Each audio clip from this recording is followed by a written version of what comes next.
bloody hell, it's been a long time since we've had one of these, hasn't it? Well, it's good to be back, everybody. Thank you all for joining. It's been almost a month, and as I was saying to Dave just a minute ago, since we last did a stream. And I know there's not actually been a hell of a lot of football going on since that. That was the Fulham game, which unfortunately I had to watch from my hotel room.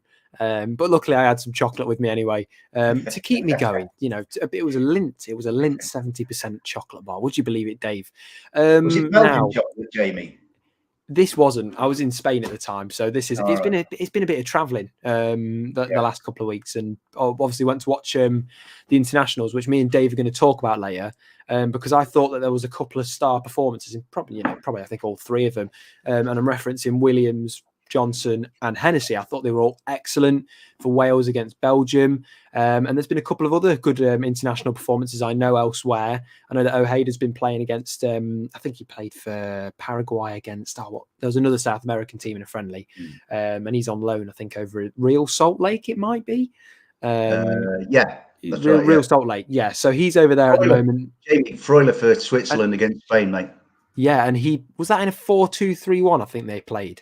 I think so, but I know Switzerland won 2-1 in Spain, and I might be wrong in thinking that, like, and correct me if I am, people on the comments, but I don't think Spain have been beaten at home in any kind of Nations League game. Well, actually, no, they got beat 3-0 by England 2 or 3 years ago, didn't they? So scrap what I've just said. But since then, yeah, it's not that long ago, is it? Since England went over there and won 3-0 and played really well. So not that I can remember that now, Dave. My memory don't go that far nowadays. It's about a week and then I'm done. Yeah, I don't know where I've been for the last 3 weeks, to tell you the truth. But yeah, it's good to be back with Dave, first of all, because me and Dave, we've done a couple of shows, but this is the Dave and Jay show, which is kind of a new, it's a new thing going on. I've liked the idea of it. The Jay and Dave show, mate. I want your name first, not me. I think Dave and Jay has a better tune. That's my personal. Let me, alphabetical, mate. No, we're not going alphabetical. What? Alphabetical? D before J, mate. Oh, right. Okay. No. Okay. Yeah. Okay. Well, let me know what you think. I mean, Eve says evening, Jay and Dave. Don't you start, Eve? Come on, don't do this to me. Hi, Eve. Keep drawing. Keep drawing, Eve. Yeah, you're doing brilliant. And do that. Gary Burles one. Eve to Steve. Yeah, we've got Steve here, Forrest and Mark, Kev, DJ Tone, Rico. I hope you're doing well, my friend. You got a decent win not long ago. Everton did. What's that? The first win of the season, I think, for them. Beat West Ham. You beat West Ham, which if you said last year would have been quite a good achievement. But I think it's fair to say that Moisey could be on his way out. But let's talk about our team. Nottingham Forest. There's been a lot going on since we've been gone, and I know that we've had the international break, but there's still been things going on behind closed doors. One of those things is Steve Cooper's contract. There's been things going on from what I hear, and this is just things that I've been told, not necessarily things that are confirmed or anything like that, but I've heard that negotiations still ongoing. Things still yet to be agreed. There's a couple of things that perhaps have been in the way, but things that people can probably make a guess at. So, things going on with Cooper's contract.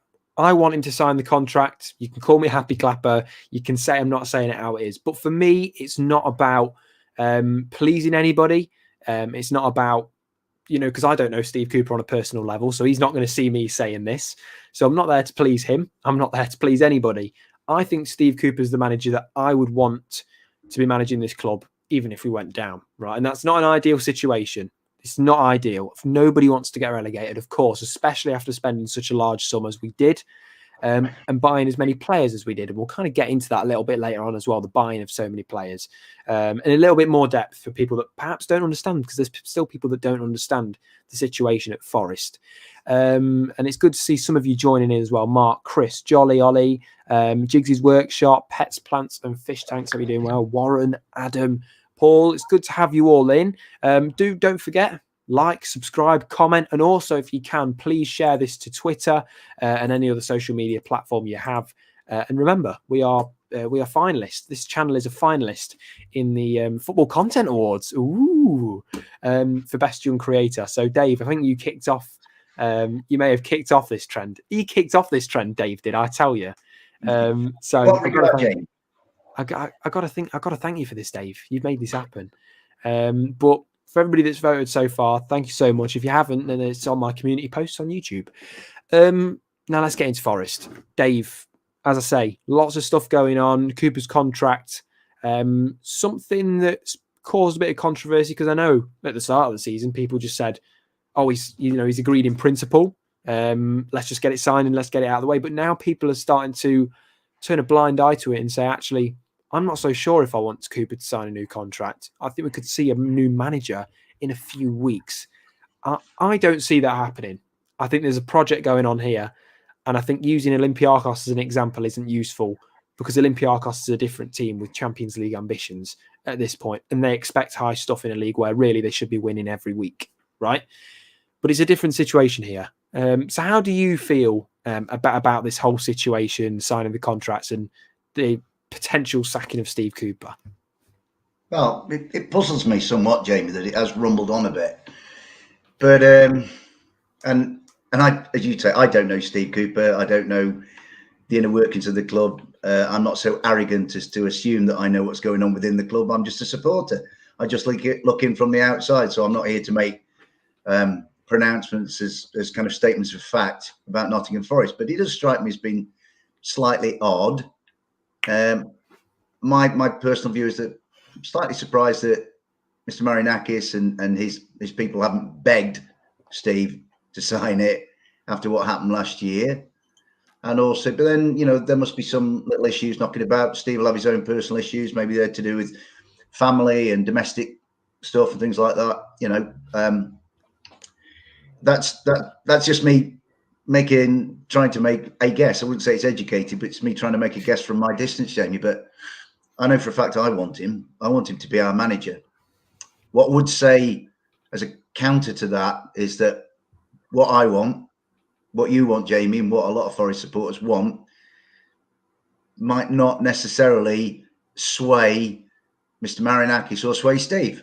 I mean, all I would say is that this next run of games, beginning with Leicester on Monday night through to the Palace game on November the 12th, if we don't sort of show signs of developing a settled 11 and don't pick up some points, and we get to that point, we're all saying we have to give Steve time to find that best 11, for that best 11 to emerge, which I think he's got the hardest job in the league. I really do. I know Brendan Rodgers and Leicester are below us, and Brendan's got lots of pressure, but he isn't trying to put together a jigsaw puzzle where at the moment the pieces don't seem to fit.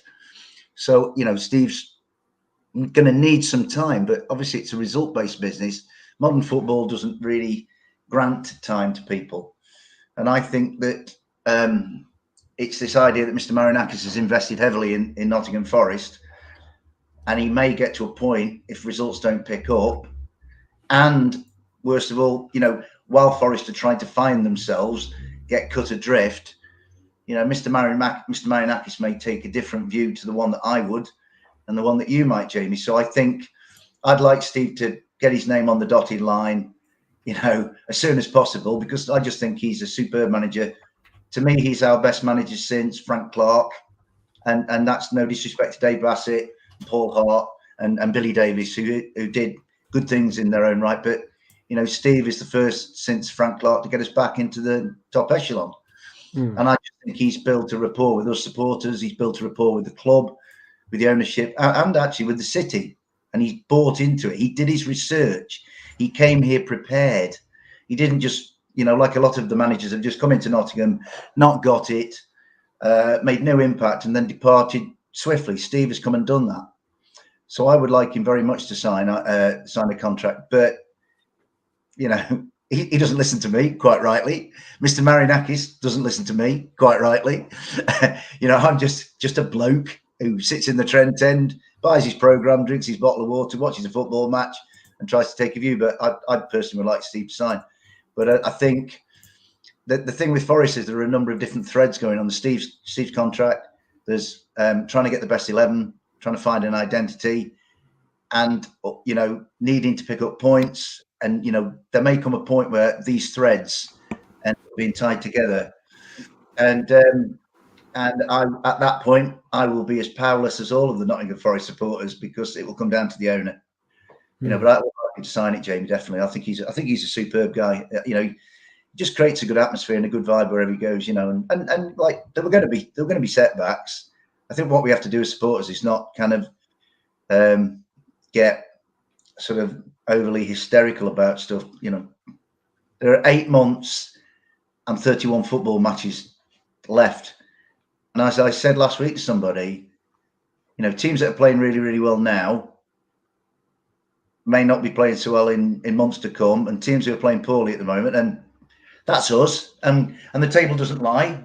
You know, I think our position is probably as it should be, given on what we've done and given what's going on. But who's to say that Forest won't pick up some points somewhere along the line?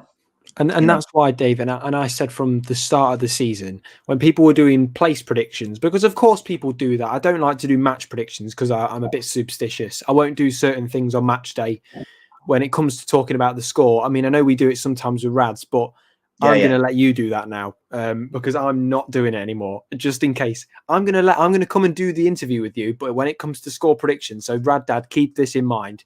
I won't be doing the score prediction. I'll leave that to Dave. I'm just going to stand there silent because I am too superstitious about this all.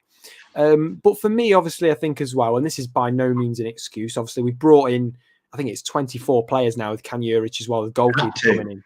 So yeah, we had to, and that's not, you know, that's not. I'm not denying that. I do want to know, you know, exactly how Steve Cooper feels about that many signings, you know, and obviously, you know, and you know, are they all his? I hope so. You know, that's all I can really say on that because I don't know just as well as everybody does. I think, Jamie, that's where there's no definitive answer to that. No. You know, that we as people outside the business and the organisation of Nottingham Forest within that bubble, Steve will know, Tatey will know, Andy Reid will know, Jamie Robinson will know, Dane will know, the recruitment team will know. They'll know all of that. But I guess that they'll be very, very canny in, you know, from a sort of a political point of view in what they allow to get out to the outside, if you like. Of course. I mean, I certainly would like to think that, you know, Steve's had a say in everybody that's signed, but with regard to the number, Jamie, I've been on, and thank you to everybody that's invited me on because, you know, I never beg anybody to go on to these shows. They seem to, you know, want me on. I don't know why. I'm nothing special really, but on pretty much every one, Jamie, I've found myself getting to the point of boredom and repeating this, you know, refuting the TalkSport propaganda that's been put out about what we've done because, you know, I honestly, Jamie, I get fed up saying it. I'll say it to you, mate, because you're my mate and we're on tonight together. I get fed up saying 5 loans, ends of contract, and sorry, people who weren't good enough to be at this level. And they're, you know, people say, well, there can't be sentiment in football. Well, in a way, Forest have been completely unsentimental in saying, right, that lot weren't good enough and we have to move on. So, you know, I actually got asked a straight I'm not saying I gave a straight answer. You know what I'm like, Jamie, Mr. Ramble, Mr. going round the houses before he gets to his point, Mr. Distracted Dave, Mr. Tangential. But a guy on a podcast last week, a Palace guy, actually, a real good lad, he said, tell me the truth. And I said, Forest lost as many as they brought in. They had no option, absolutely no option. And actually, Jamie, I'm not saying I'm wise after the event. That would be deeply conceited of me. But I could see towards the end of last season, I'm thinking, you know, especially Keenan, Jimmy, Jed, and who was there was one other, Philip. Those 4 in particular. Lowy not less so because Lowy had injuries, was unlucky, and probably wasn't as. And this is no disrespect to him because I think he's a decent player. He didn't have the same impact as the other 4, but you could think to yourself, well, we're going to struggle to get these back next year, and hindsight's an amazing thing. But I do feel that it's kind of panned out the way that I hoped it wouldn't. I would have loved Keenan to come back. I love Keenan. Philip was inconsistent. I could never see him coming back because of his inconsistency. Jed I would have liked, but you know he was never our player, and I think Middlesbrough didn't seem to care about him, and I think he wanted to be back in London near his mum. And given what his mum's like, what an amazing character! What young lad wouldn't want to be near a mum as fantastic as Mrs. Spence? So see him not coming back. Keenan, because Villa were always going to stick a fee on him that was going to be unpalatable. Jimmy was the one I thought, but it seems to be the accepted view now that if Jimmy were to come back, I think if Jimmy was ever going to come back, he would have come back early in the window, and then 100%. and then future signings would have kind of taken Jimmy into account. But I think the way it went with United, I guess their change of manager, Eric Ten Hag wanted to have a look at the situation, and that all took some time. And we had no control of that. That's down to Manchester United. So I think Jimmy's just unfortunate that when he became available, Forest had brought, Lewis in and Aurier in and Morgan, Gibbs White, and some of these people. I might be getting them wrong, but there were certainly guys in the building by then, and you kind of thought, is Jimmy going to take any of these guys out? And so I think he was a bit unfortunate. But the key thing is, it wasn't Forest going, hey, let's cock a snook at the big boys by signing loads of players, and hey, we're Nottingham Forest, and being, it was absolute necessity. And Steve has said that every time he's been asked that question. I feel for Steve. He's fed up of repeating himself, and he's fed up of slapdash journalism not taking his point on board. I mean, you would expect somebody as deeply intelligent as Richard Keys, somebody as intellectual as Simon Jordan, to get the message, but they don't seem to want to, because they're more interested in being shock jocks than they are reflecting reality. And so, yeah, we are where we are with it, Jamie. And Steve, has got a very, very difficult job. While I understand that this idea of the investment to Mr. Marinakis at some point, thinking, well, I think there'll definitely be a look at the situation after the Palace match on November the 12th, before the World Cup starts. Definitely. But, we won't know. I mean, there are some fixtures in there I think we can get some points off. I think there are a couple where we're going to be really up against it, Liverpool on the 22nd and Arsenal on the 29th, because they're both, Arsenal are playing probably after City the best football in the division, and Liverpool are Liverpool. I think, it'd be unrealistic for us. I think we might give Liverpool a run at home. I can't see us winning at Arsenal, but there are some other games there where we should think to ourselves, we can get something out of them. And especially now, I think after the initial interest in Forest being back in the Premier League and our own euphoria in being back, I think a lot of the dust has settled now. And I think a lot of teams will look at us as being 19th out of 20 and think, oh, well, some teams like the Villa or Wolves or Brighton might think, I will beat these.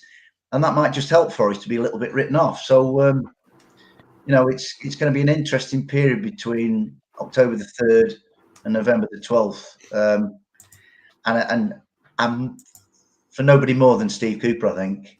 If we get to that point, Jamie, and we've got to say, I don't know, at least have gone past 12 points, because 12 points is a sort of Damocles hanging over us, because we all know what the fabled 12 points means.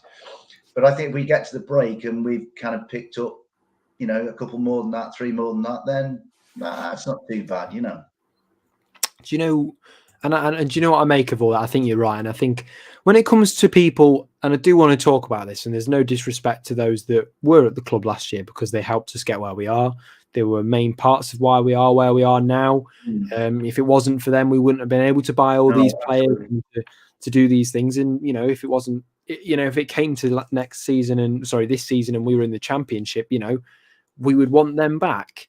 But for me, and like you've been asked about the signings, I've been asked about Jed Spence a lot. Would you have Jed Spence over Neco Williams? Absolutely not. Not for me. Not for me. Because I don't think, Dave, in the Premier League, and I've got my own opinions on whether Williams is a fullback or a wing back. For me, I think I'd prefer him as a fullback in a back four. That's how I'd work him. That's how Wales work him, albeit on the left, but he could do it on the right. That's how I do it. But that's a different thing. For me, I think Neco's work rate, I think his defensive ability, and I think when played in the right place, which for me would be, I would probably suggest a 4-3-3 and put Jono on the right. I think that worked. It's been working with Wales. He got man of the match against Poland, if I'm not mistaken, and he got a fantastic assist for Kiefer Moore against Belgium. So these things aren't just happening by chance. Brennan Johnson isn't getting player of the match, getting a goal or an assist here and there for the sake of it, or just because he's getting lucky. He's doing it because he's beaten some class play. He beat Carrasco, Kevin De Bruyne, Jan Vertonghen, made them look absolutely non-existent. Carrasco was trying to follow him that whole game and did nothing. So for me, I think there could be a formation change potentially. But when it comes to Jed, Spence and Neco, I'm going to ask you how you feel about that. We'll get Forest Ant on in a couple of minutes. So just bear with us, Forest Ant, whilst I ask Dave this question. But knowing my answers, he might be waiting 20 minutes yet. Sorry, Ant. Yeah, you're gonna have to join tomorrow's stream, Ant. I will just say. So you've got another 20 hours in the queue. I need to go and make a cup of tea. No, actually, you know what, Jamie? You just made me kind of think about with something that you said there about this idea that we go from the tried and trusted, if you like, 3 central defenders, kind of 5 at the back to a 4, and I think. Now you've said that Neco is probably, I mean, could you imagine Jed as a sort of what's the word, a typical right back? No, not really. Whereas I think Neco could play in a 5 and he could play in a 4. And I think I just think Neco, I mean, he was playing good football for Fulham, and he'd had some good games for Liverpool before he went on loan to Fulham. And I think he was just that bit further along the road from Jed. I mean, what Jed did, I mean, when Jed turned up, like many, I guess I wasn't. But would he get the opportunity in the Prem? That's my concern with Jed. Would he get the opportunity to do as many runs as he did? I don't think so. I think he'll end he'd up. be forced to play right back, though.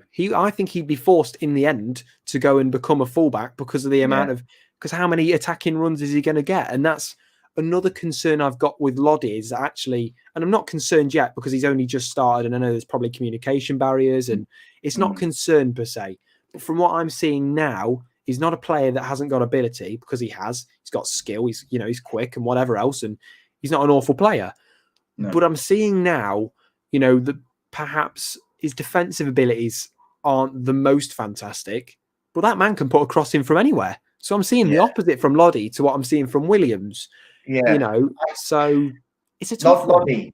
Lodi, Jamie, I mean, I was really excited about his signing, thinking that we're getting some from Atletico. I mean, that's Champions League standard, and a Brazil, an established Brazilian international. And I think Brennan is an excellent player. I just don't think he's quite up to his speed and his level yet. But then you know what? You could pretty much say that about all of them. Brennan is still finding his way. McKenna's finding his way. Joe's finding his way. I think in terms of all of them, I think the one who's finding his way probably quicker than any of the others. I think Musa Niakate and Oral Mangala, but for those annoying injuries, they would be kind of at the head of the pack of the transfers that we brought in. And I think it's been such a blow to lose those two.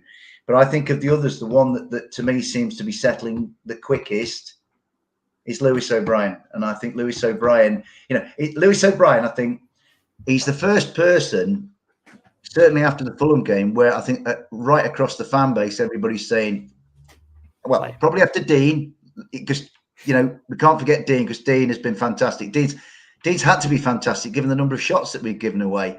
But I think of the others, Lewis is now, I think if you ask anybody prior to this game next Monday night to pick an 11, we'd probably all pick different 11s, I think. But I think Lewis O'Brien would be a constant through all of them. So I think, it's, I mean, to be fair to these guys, and this is what I said to you before about you have to walk a mile in another man's shoes. I I would imagine if you've played championship football, you play for Huddersfield Town, you play for Nottingham Forest, or you've come from, the Bundesliga, all of them have got to improve what they've done in their lives before. And it's incredibly difficult. It's like saying to kids who are doing GCSEs who've struggled, or A-levels who struggled, it's like saying, be better now. That can't happen. Yeah. It has to be gradual and incremental. And a lot of them are young men. The people who are piling into Brennan, I can understand their frustration because they want Brennan to tear the Premier League apart like he tore apart the Championship for us and League One for Lincoln City. But the jump is enormous. And Brennan is a young boy still learning. So I'm picking Brennan as an example. Jesse Lingard's got to refine his form. He hardly played for Manchester United last year. Morgan Gibbs-White, another one, totally proven at Championship level, now has to do it in a bigger, better league. They're all of them, Jamie, and this is where I'm sympathetic to all of them, and I'm trying to stick my, decaying mindset into theirs. How would I feel if I was in that situation? This is why I can't just say that guy's not good enough, that guy's not good enough, get rid of him. I mean, to be honest with you, Jamie, the only person at the moment who I've watched play and I kind of thought, I don't know, and I hope he proves me wrong. I thought Willy Bolly was poor against Fulham. He just didn't look. It's too rash for me. He's too rash. Yeah, he was. And actually, I tell you what, against Fulham, he did go to a 4-Stevie late on, because at 3-1, the way Fulham were playing, Fulham were superb. 6-7 minutes, absolutely brilliant. Let's just give credit to the opposition, right? It was more about what Fulham did rather than what Forest didn't do. But I kind of thought, oh, blimey, I was sat there in the Trenton thinking, blimey, this could go 4-1, 5-1, 6-1 easily.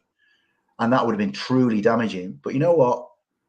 Lewis O'Brien came on, Joe came on, he went to 4 at the back. I think he took Willy Bolly and Stevie Cook off.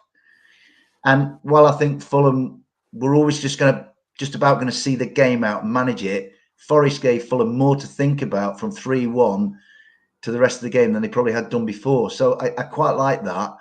If Forest had just kind of crumbled and gone 4-1, 5-1, 6-1, I'd have been like, blimey, that's really bad. But I don't think so. I think there will be some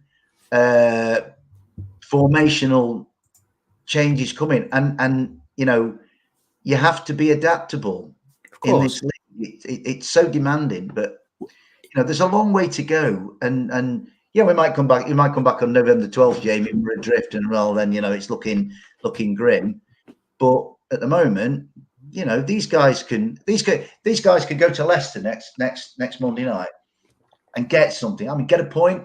At the very least, they go to Leicester and get a win, then they're already, they'll probably move up 2 or 3 places in the league. Although the only thing is they're playing after everybody else has this weekend. They can move up a couple of places in the league if others have lost, and put distance between themselves and a team that I think in Leicester. I mean, I'll get stick for this, but I love Leicester winning the league. It's a 5,000 to 1, just because it was somebody other than the big 6. But I think Leicester are coming to the end of that cycle of league champions, FA Cup winners, Champions League quarter-finalists. That team. From the moment Kasper Schmeichel left Leicester, I felt that Leicester were coming to a natural conclusion of a cycle, and that may go further if Brendan loses his job. See, if we win there Monday night, I think Brendan's out. I think the thing with Leicester is, though, and I want to talk about previously mentioned stuff as well, just before we get Forrest on, because he's lit a cigarette now. He's smoking a cigarette at the moment, so he's doing his thing. I'm going to get him on after, because I'm going to name my starting 11 as well in a second. But obviously, there's a compensation thing with Leicester as well with Brendan Rodgers. Right, I'm getting 2 names messed up now.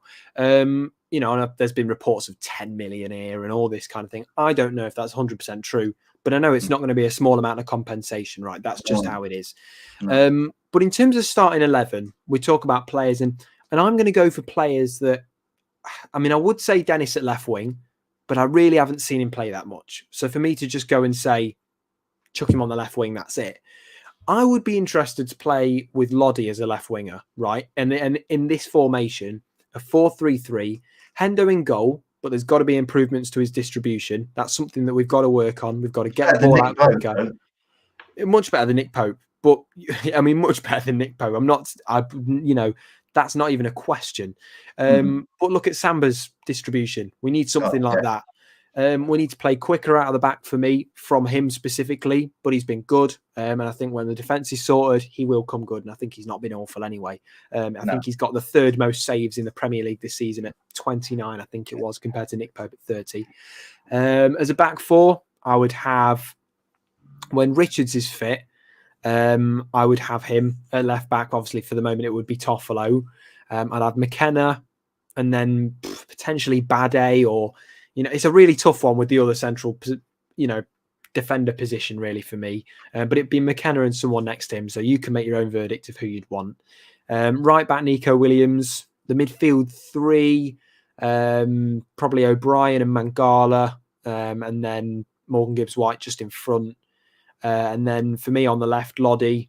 Up front, Surridge or Awoniyi. And on the right, Jono. For me, I think that works, because I think, although Lodi, okay, we're all talking about left wing back and all this, I just think for the amount of crosses and attacking, the amount of runs he does down that line, I'd rather see him as a winger. And Dennis is out. Well, he was out injured the last time I checked with Nigeria. So, there's something there. But it's going to be really tough when Omar Richards comes back, because, he could be coming back very soon. So that's going to create a bit of problem. And I don't think Toffolo's actually done anything to deserve, to be dropped every week and, to be completely forgotten about. And I hope he doesn't get loaned out or anything rash like that happens in January, because I think he's a good player. And I actually think he's a player that Steve Cooper wanted to sign. Yeah. But we're going to get Forest Ant's opinion on this. So, Ant, first of all, welcome to the show. It's good to have you here. I hope you're doing well. Now, don't worry. It's not been 20 hours. But welcome to the Dave and Jay show. You're on my thunder now. I mean, he's forgotten everything. I'm sorry. I'm really, really sorry. You know me. Yeah. You know me. It'll all come back. It's coming back slowly. So let's hope it does come back. Recall, Well, let me ask you, now, starting 11s. Obviously, everybody's got a different opinion. Someone's probably thinking, "Oh, Jay, shut up! You're an idiot, mate. You haven't got a clue." Whereas others might be actually agreeing, about my starting 11. Obviously, as Mark points out and very correctly points out, Gibbs-White also an injury issue is there as well there for the England under 21s, and obviously McKenna, he's got a knee strain, so he could be out for, I would say, 6 weeks, if it's as bad as we think it is. And I think Ryan Yates had that same problem, I'm tempted to say, before the Notts County game where he got injured again. I think that was the issue. But obviously, that's three big losses there: Gibbs-White, Dennis and McKenna. McKenna and Gibbs-White really the bigger losses, because we haven't seen much of Dennis. But let's say when you've got a starting 11 with all those players fit, who for you starts? And also, what formation are you going to go for? Because I'm interested to see if you keep back five. Yeah, I mean, first of all, I'm 100% Steve Cooper. I'm a bit concerned about this lack of signing a contract, because the excuse was always, "Oh, I'm too busy." Well, we've had a 2-week break now, so there's no excuse for not signing that contract if he was just too busy, So I'm a bit concerned about that, but I'm 100% Steve Cooper. If I could ask him a question, it would be, are you willing to adapt your formation? Because what works in the Championship won't necessarily work in the Premier League. And I strongly believe that we need a back four. And I was interested in what he said about Lodi, because Lodi comes from Atletico Madrid, working under one of the most defensively astute managers in the history of the game. He played left back, not left wing back, left back. So his position is left back. Neco Williams, all his career, right back, not right wing back, right back. Okay, I believe if you buy players who are playing well in the position, that's the position they should be playing. So I'll get round to it. Henderson in goal. Regarding his distribution, what people often forget about goalkeeper's distribution, he's got to have people to distribute the ball for. And if you've not got someone, he said he loved Mangala, because Mangala always came and showed for him and he could pass to him. If you've not got the people to pass to, it really affects how you distribute the ball. Yeah? Okay. I'm getting like Dave, long-winded. Go for it, We are, aren't we, Dave? Yeah, we're all right, mate. It's the best way to be in life, Ant. You know what I mean? Use all that breath that we're given, mate. So, Henderson in goal, obviously. Left back, Lodi. Right back, Williams. 2 centre backs, Neco and McKenna. Yeah. Middle 3, Lewis O'Brien. I agree, Dave, 100%. And that would be another question. Steve, why have you not played Lewis O'Brien? I can't understand it. It seems Cooper-like. This is something I've said.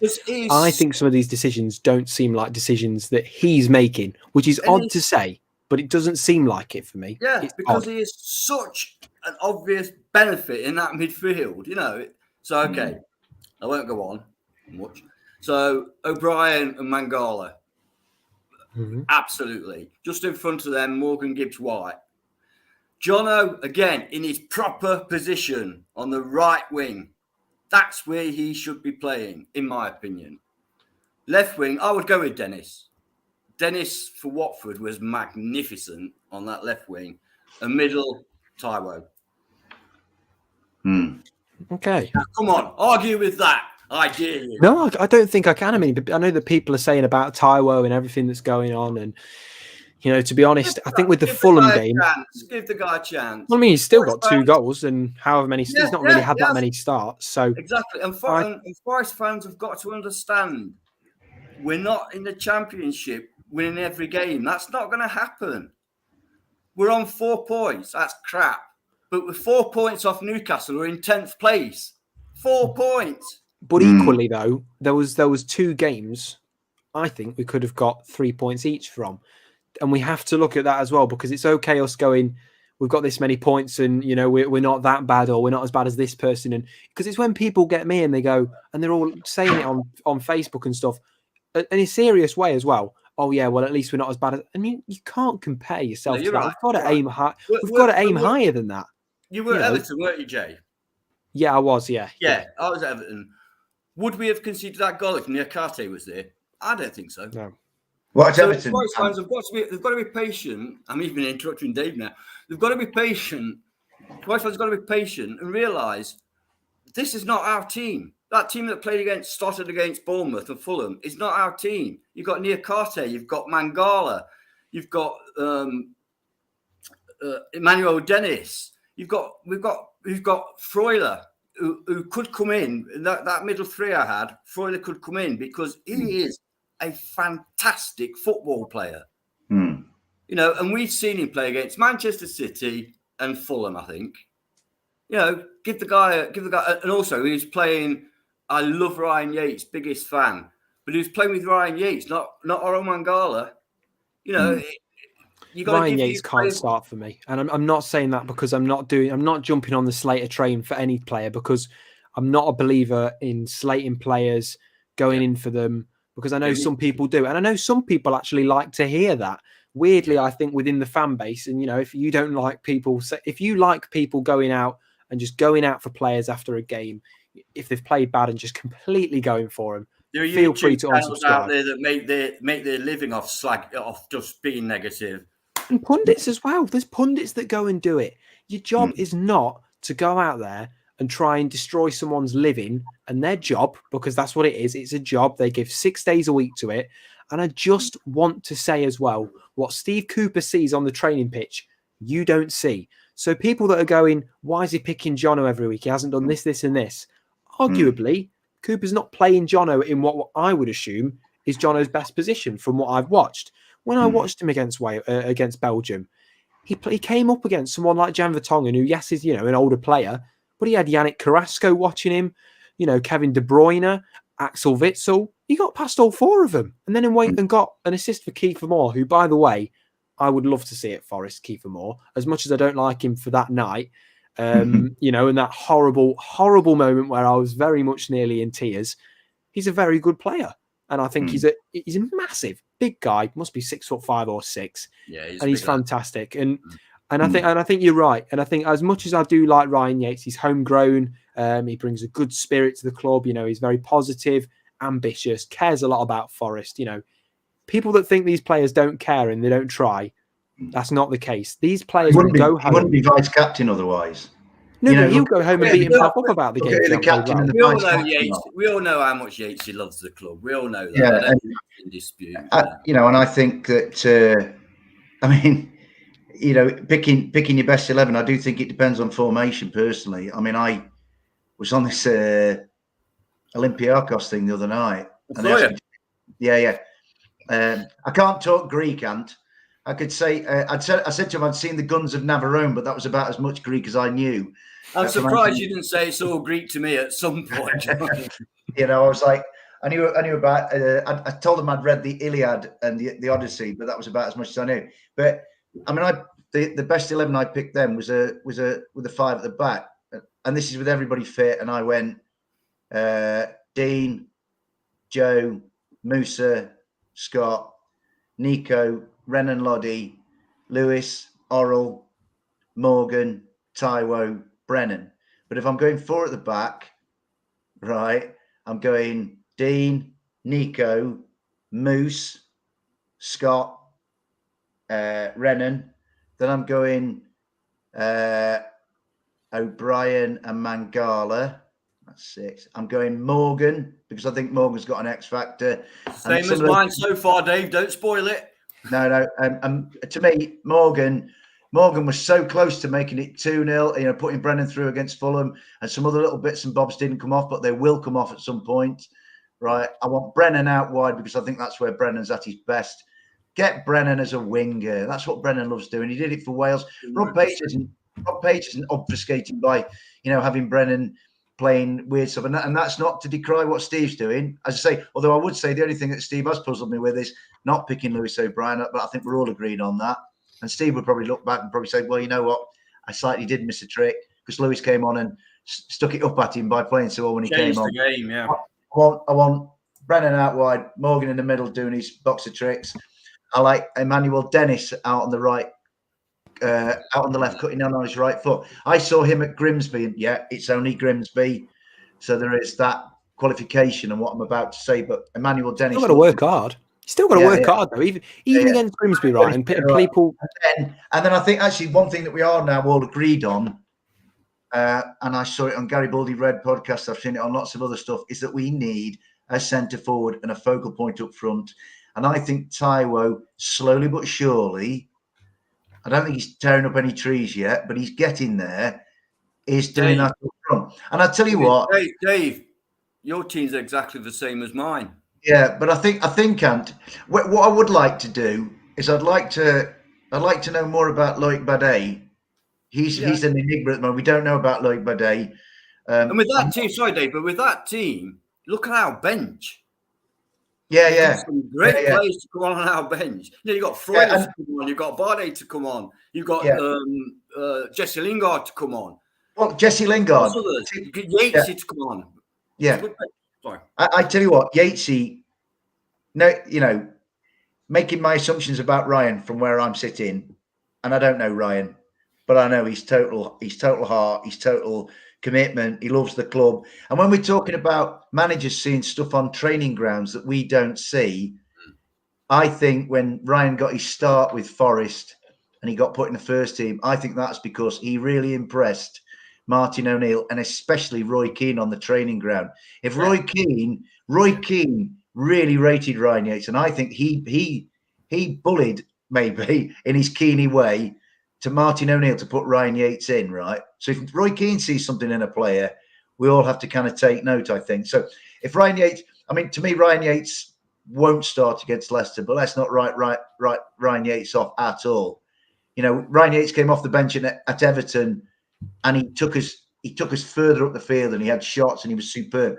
You know, the only thing I would say about the Leicester game is that Leicester, to me, have got a glaring weakness. They've got a wound that is weeping and festering, and it's free kicks and corners.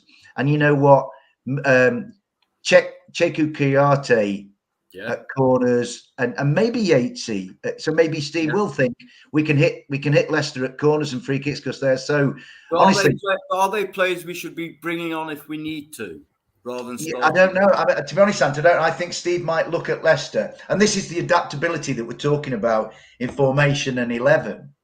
You know, I mean, while we're all saying we want a settled 11 and we want to know our best 11, and Steve wants to know our best 11, that best 11 might be a thing for Leicester City It might be a different thing for Aston Villa, and then it might be a different thing at Molineux the following Saturday after that. Definitely. And then at the Amex. And I think if Forest can have a sort of a default 11, but then, subtly adjust and tweak depending on what they perceive as weaknesses in the opposition, then that is when we're getting into a better situation than we are forced to be in now. We're not chosen that. Well, in a way we've chosen it, but with the number of people who've gone out and the number of people who've come in, this jigsaw, it's still in the box all jumbled up. And Forest fans also need to get over this loan players business. They're gone. Oh yeah, absolutely. And we need to get over it. I know we keep saying, Keenan this and Jed that. They're gone. Gone. I just want to say as well, I don't think, and I still think to this day, as much as we all love Keenan Davis, and I like Keenan Davis as well, by the way, rated him. Obviously, there's the injury-prone stuff, and that's, of course, an unfortunate side to him. But I don't think he's the player that we need actually at Forest. I don't think Jay, you're right, because we saw him do a fantastic job for us, bullying championship defenders. Exactly. We didn't see him bullying the Liverpool player Van Dijk. Not that he's doing very well at the moment, but you know what I mean. It was we've got to have a strike. And I think you look at how, and I know this was the West Ham game. I know things have changed. You'll notice that Niakate and Mangala played both of those games, by the way, when we won and got a draw. So the games we got points in, Niakate and Mangala were there. We've not got a point since, have we? So this is my thing. I think that Awoniyi, I think he bullied Kurt Zouma. I think he made Kurt Zouma scared. And I think, Kufau, everybody in that West Ham defence, they looked scared. And for me, and as Mark says, he started in 3 and scored in 2. I think you've got to start a number 9 every week, which is crazy to even think we have to suggest that. Can I just come in on Taiwo? What you also have to remember is that Taiwo was not very far away from making it 3-3 against Fulham. Yeah. I'm not sure if it was before Lewis scored or after Lewis scored, but Taiwo gets his head on one at the far post, and he's not far away. He's a bit unlucky. That goes in 3-3 against Fulham, and I'm not saying we're all, heading, towards the promised land. The conversations might be a little bit different with the point against Fulham. So don't think we're that far away with certain people. I think as a collective, we've still got a way to go. But I tell you what, did anybody see there was an interview on the Forest TV with Taiwo and Emmanuel Denny? Yeah. And I saw, I tell you what, they were lovely lads. They did make me laugh. Yeah. I saw two lads really happy. It endeared me to them without friends. Yeah, long-term friends. They were having the bants, and the two of them looked really, really happy to be Nottingham Forest players. Now, that to me, I know it's just a little vignette and it's not the whole picture, but if you've got happy players, right, relaxed players who feel welcome, feel wanted, and feel valued, then bad results will. I've always said. I mean, I ran teams in Bournemouth for 17 years, and we won a few bits and bobs. We had some bad times, but we won a few bits and bobs here and there. And I always said, a happy team will beat a more talented team. And what is Steve Cooper's probably biggest asset? Is creating that togetherness. He's a people person. And I tell you what, Ant, if any of us three were really, really down in the dumps, right, and we were kind of, in despair, and we just happened to bump into Steve Cooper, I would guarantee you, half an hour later, we'd all of us be in a better frame of mind. He's that kind of guy. Brian Clough would love him. Yeah. Right. Brian Clough would adore Steve Cooper. I looked at, I think if Brian Clough's looking down, and he's the greatest of them all, he's the greatest they'll ever be. Yeah. The greatest. And he would be looking down, and I think his 3 favourite managers at the moment, he'd like Klopp and he'd like Pep because they're great coaches in charge. But play nice football as well. Yeah. But I think he would look down and he'd look at Graham Potter as a really good guy. He'd love Eddie Howe, and he'd really love Steve Cooper because Brian had a sort of an aura that he projected to the world of being, a bit eccentric and a bit tyrannical at times. Nobody was better to a player in a bad moment than Brian Clough. I've been lucky enough to speak to Forest players of that generation, right? Very lucky. And I said, this person told me that if you had a good game, he'd be on at you. Yeah. Don't get carried away. Don't have a big head. Who do you think you are? But if you had a shocker, right, he'd be arm around it and he'd say to it, you know what, you're a far better player and you'll have better days than that, right? And I think Steve Cooper has this personality where he's relatable. He's relatable to us in the stands, but that's why we all love him. He's relatable to his players. He's relatable, I think, to the administrators and I mean, you know, he's the guy. He comes out to the reception in the car park. The Forza Garibaldi lads are sorting banners out. Next minute, he's telling the Forza Garibaldi lads what an amazing job they're doing. The Forza Garibaldi lads are speechless that the manager of Nottingham Forest has gone and built this rapport with them, which previous managers have never even sought to do. Exactly, yeah. Can I just quickly go back to Tyro? I've been astonished at there are a lot of idiots on Twitter, we know that, but like the negativity aimed towards Tyro. The guy's hardly been, he's played 3 games, scored 2 goals, and as the point that Jay made, that I wanted to pick up on, is at that West Ham game, I watched him against Kurt Zouma, who's a big lad. And I remember thinking to myself, God bloody hell, he's bullying Kurt Zouma. So that guy, give him a chance. Give him a chance. Do you know what, Ant? Can I just be a bit sarcastic? I would say that Taiwo was catnip to Kurt Zouma. I just want to say I don't endorse any animal abuse jokes, by the way, Dave. So if we get demonetized now, I'll know exactly why. You'll be picking up the bill, my son. That'll be 36p, please. He offered Kurt Zouma to pick up litter, but Kurt didn't want to. God, no. Right. Dave's digging himself a hole, so I'm going to take charge of this one. Now, I just want to say, and I think, Dave, don't you dare. I think Awoniyi is going to come good. I think he's going to do well. I think you've got to play him, though. If he's in a momentum, which I would say, you know, obviously, regardless of the result, I'd say he got a goal and he nearly got a second. Play him. You've got to play him. And also, Forest need to realise that there's more dangers in a Fulham team in other teams than just one player. I think that people just didn't look at. I think it was Reed in the middle. Paulinho, exactly. Yeah. But this is it. We looked at Mitrovic, and he, for me, was lucky to not get a yellow card because we saw what he was doing on game, and he really annoys me. But he's one of the top scorers in the league. Obviously, Haaland's way up there, but 6 goals. So looking at some of the comments. Doran Couture, good to see. Oh, and I know he's put a Welsh flag there. And Dor hates it. Dor hates that I'm a full-time Welshman now. So Imaro Heed, young Dor. But after the shocker of England, in fact, even before all the shockers with England, I was Wales. So have it. Full-time Wales now. And I'll be going again in February. So on the boys. I love Martin Sheen. Always love Martin Sheen. Boyles. Yeah, Boyles. Yeah. And do you know what I've got just to make Dor really, really happy? Well, look at this. I've got my Spirit of 58 Wales hat. So, Dor, you can say what you want. Jamie, who gave you that? Was it Iverall Church? Yeah, stop it, you. Yeah. You look lovely in it as well, Jay. Oh, cheers, mate. I'm going to have to... Wait, let me put it on over my headphones. Look like this. Let's see if I can... Which way we're going like that. Look at this. There we go, lads. Look at that. He's off to Spike Island to see the Stone Roses, mate. Hey, Stone Roses. Yes. I love a bit of Stone Roses, Dave. Come on, you know this right now. You've never heard of Stone Roses, you young whippersnapper. Sally Cinnamon. This is what we're going for. You don't listen to classical music. You can't fool us. Oh, really? Is that how it is now? Okay. Look, I'm trying to get this bloody bucket out on. It's just not working, is it? Someone gave it to me outside of a cafe. There you go. So, I just want to say, there you go. Spirit of 58. If you're a Wales fan, get yourself some of that. Now, obviously, international performances were brilliant, as me and Dave kind of touched on earlier.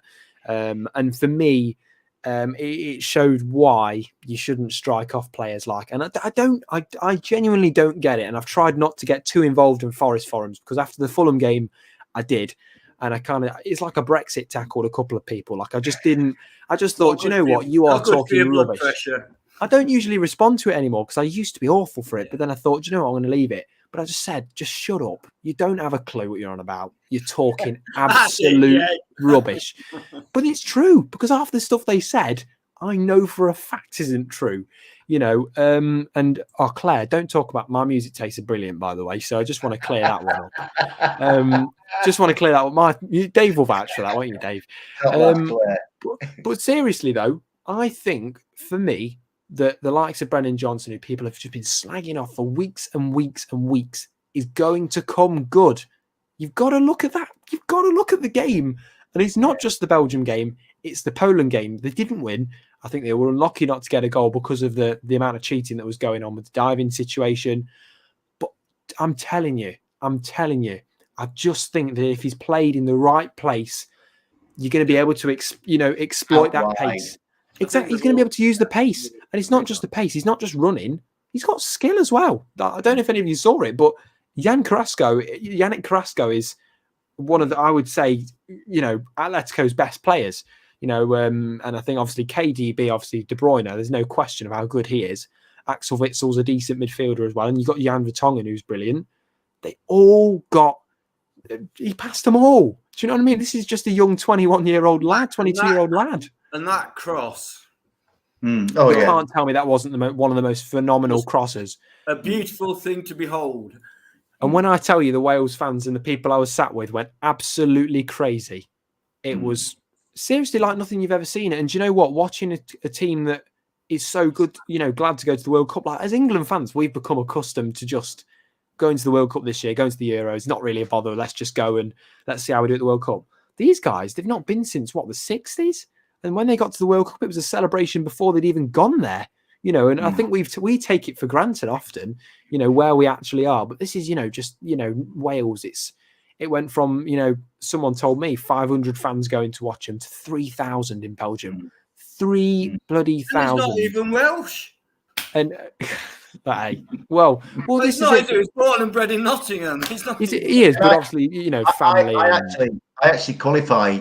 I'm not sure if I get citizenship because I spent a year living in Aberystwyth and played for the Aberystwyth. I played for the Aberystwyth Uni First team, right? Dave, the Wales fan as well. Basically, that's what he's trying to tell us. I was when I was over there for a year. I wasn't Dave Asprey. I was Di Asprey. You don't even have to go to Wales. You just have to watch an episode of Harry Seacombe, and that'll do. Probably come. Actually, it's probably come, mate. Or Hinterland, but I'd say I was Di Asprey, but then I thought they might be wanting me to kind of pass on, by saying please Di Asprey. I don't know, I can't remember. I switched onto YouTube last night to watch Wales. Was it against Poland last night? It was, yeah. It was, And it was all in Welsh. What? Brennan Johnson. But when my dad was saying the same thing to me, he said, Jay, I can't watch this Wales game. It's all in Welsh, and I went, Dad, but this is it. Mute your TV, put some Stone Roses on, and watch a bit of football. This is what I'm talking. Or put a bit of Welsh music on. Amy, let's just come back to Brennan, right? Manic Street Preachers. They were the thing about Brennan is, and I think we have to get away. A lot of people in life these days seem to want like instant short-term gratification. They want 90 minutes of Brennan doing Brennan stuff, right? Now, it isn't humanly possible for Brennan to do 90 minutes of Brennan stuff, but 3 or 4 minutes of Brennan stuff can make a big difference. It did do for Lincoln. It did do for Forest. He's having to work harder to find his moments. He's scored twice. He could easily have had another goal against West Ham with a beautiful finish, where he was really unlucky. I think he was the width of a pair of shorts away from scoring. So, with Brennan, I think what I try to do, and I'm not saying I'm any perfect human being, far from it, but I tried to kind of put myself in the mind of a young guy of 21 in the toughest league on earth, trying to make his way. And it's really difficult. And the people who are piling in, I'd like to say, okay, go and swap places with Brennan and have 30,000 screaming blue murder. Not only that, Dave, to be able to do something with the ball, you've got to be given the ball in the right position. Yeah. And people, if they actually watched Forest playing these games, would see that Brennan's hardly been given the ball. Yeah. I think, Ant, it's a compliment to Brennan, if you like, and he's kind of made a rod for his own back, Brennan has, because he was so outstanding last year in goals and assists, and he won the Young Player of the Year award, that the other 19 would have looked at Forest, and everybody studies everybody these days, you know, even down to Marcelo Bielsa having, you know, gun emplacements at Derby and all this kind of stuff, right? And they will have studied Nottingham Forest and said, what is Nottingham Forest's most dangerous weapon? And based on what they saw last year, it was going to be Brendan Johnson. So Pep Guardiola and Jurgen Klopp and, you know, the rest, how do we neutralise Nottingham Forest? And they're such great coaches with such great players. They can go about doing it far better than the teams in the Championship. So but it's easier to neutralise him when he's out of position, right? Much easier. Yeah, I can't take you seriously with that. Right, don't say that. That's rude. That no, but seriously, no, I'm offended by that. But no, I think it's easier to neutralise him if he's being played in the wrong place. It's the same with every player. You know, if you put KDB in defence, you know, it's going to be easier to get past him. But I mean, from what I would assume anyway. Yeah. But when you talk about the 3 or 4 minutes of Brennan, we saw that 5 or 7 minutes of Fulham won them the game, you know. So this is what we have to realise as well. As a team, you have to play consistently for 90 minutes. But if you play excellently for 10 minutes, you get 3 or 4 goals. Getting 3 goals in 4 or 5 minutes is not impossible. Getting 2 goals in 3 minutes isn't impossible. We saw it at Leicester. You know, we can do that. We're capable of playing good football where we can win games and go and score loads of goals. We can do that. We can 100% do that. For me, I think there needs to be a formation change and a couple of things come in. But I know that Ez wants to give his opinion as well. And it's good to have Ez back as well. I've not spoken to him for ages. So Ez, welcome. There he is. How are you doing? Easy. Yeah, no, I've been enjoying listening to you guys. And I agree with a lot of what you've been saying, to be fair, especially about Brennan. I've always said, and I'll stick to saying, he is our best. Even with all the signings we brought in, he's our number one. He's our superstar. And you saw against Belgium how he treated. He stepped up levels that people probably wouldn't have expected from him, and he's done it, you know, seamlessly almost. You know, what's been going on in the Premier League, and you guys have all alluded to it, is that he's not been getting the chances, and I've got my theories as to why that is, but you're right. You know, we're stepping up a level, and because he's not performing week in, week out, he seems to be one of the ones getting the flack, and he doesn't deserve it. He's one of the best lads we've got. You know, we've got some great lads at the club. The fact that he still lives with his parents, you know, he's probably close to a millionaire now. He's not far off. He's got a fair few quid in his bank. And he still lives with his mum and dad. You know, he's a down-to-earth lad. I don't think he'll take notice of any of the crap that's been going on. It's just a shame that it has affected their family in one way or another. But we've got to ignore the boo boys because it's going to happen, isn't it? You know, it's not. What was it? How far are we into the season? 6 weeks, 8 weeks into the season? 31 games left and 8 months. There's still like 90 points to fight for. Exactly. I think people need to now look at the reason that, you know, that people play football. It's because they enjoy it, you know, and if you get the opportunity to go out there and get paid to do it, you're going to do it, right? And if you can do it for the club that you love and have don't misunderstand this. Brennan Johnson loves Forest. It's his team. You know, it's his team. He's grown up playing for this club. His dad's played for the club. You know what I mean? His dad loves the team. His dad loves everybody here, you know, and his mum's the same. All of his family are the exact same. They all love Forest. Do you know what I mean? And so when people think he finishes a game, goes home, gets paid, doesn't matter, it does, because like all of us, if we played for Forest, obviously I've had a few offers from Forest to play, but I've had to turn them down, unfortunately. You know, just because I love streaming with you guys too much, obviously. But seriously, you know, he will go home after a loss and he'll be upset as a fan, and he will be disappointed as a player because he wants to go and win and score. You know what, Jay? I watched that Arsenal documentary and I found it fascinating to see the players' reactions in the dressing rooms, how much they did care. And particularly like Aaron Ramsdale, even though they'd won the game, he'd let a goal in. It was. I'd love to see Forest dressing room, because I can imagine, like you say, the likes of Brennan and Yatesy and all of them probably, but those in particular, the Nottingham lads, how much they feel it. Well, I'll just say the training rooms are very loud. They will be devastated at any loss.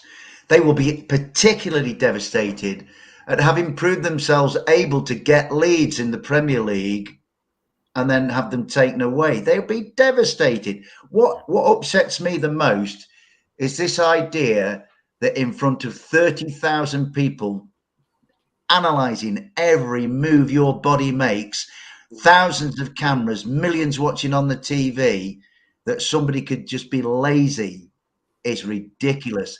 Those people levelling the accusations of lazy against a Premier League footballer with all the pressure and all the scrutiny and all the intense, eyesight upon them, go and do it yourselves and then find out how you feel about somebody calling you lazy. Particularly I am a super protective person about people I love, right?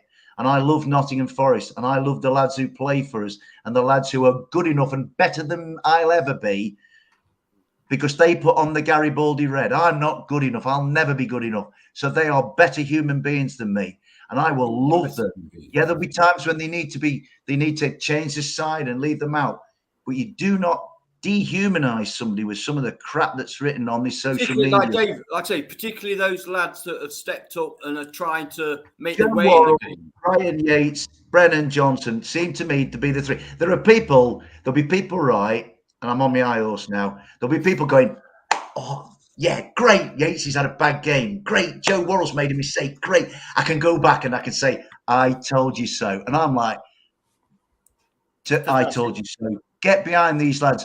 Support, the very definition of the word support is help, and especially when you're having a bad moment, right?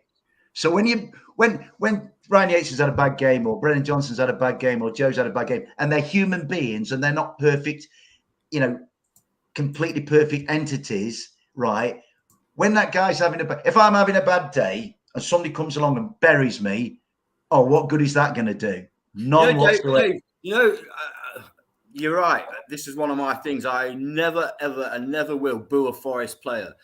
A player's had a bad game, okay? You can all see it. He's having a bad game. He gets substituted, and you get fans booing. That player coming off, he knows he's had a bad game. He doesn't want to have a bad game, and he's got people giving him abuse. It blows my mind. I've not, when we used to have, obviously, because I didn't used to go and watch Forest a hell of a lot, and that's not down to me not wanting to or anything, even during times when, particularly, I'm sure many of us didn't want to go, and, tough times for the club. It was something just based on audio, just things that you hear, and it's people, the shout, that one lonely shout of someone going, you and all this kind of thing, and telling Steve Cooper what to do, and just people standing up, getting really angry and pointing at Steve Cooper. I'm like, that's something I've not seen since, Lamucci or Karanka or Warburton or before that. I'm thinking, hold on a minute. This is not something I like to see, and it's not something we've ever seen. And it started for me maybe a bit during that Tottenham game, and you started to see some cracks kind of emerging within the fan base. And do you know what? Yeah. I think as a fan base and as also content creators, which all of us are, we've got to play a role of, we've got to actually try and help out our club in terms of everything we say now could be heard by a player, could be heard by Forest, could be heard by parents of the players, and of course, I'm just going to be honest with my opinions, and I'm not going to go out to please anyone. But of course, at the same time, they're humans, and we want to try and create a positive atmosphere within the fan base because it helps on the pitch. Yeah, what we've got to get back to, and people seem to have spectacularly short memories, is, and I go back to it, and it was such an amazing moment in the City Ground, and probably in the history of our club.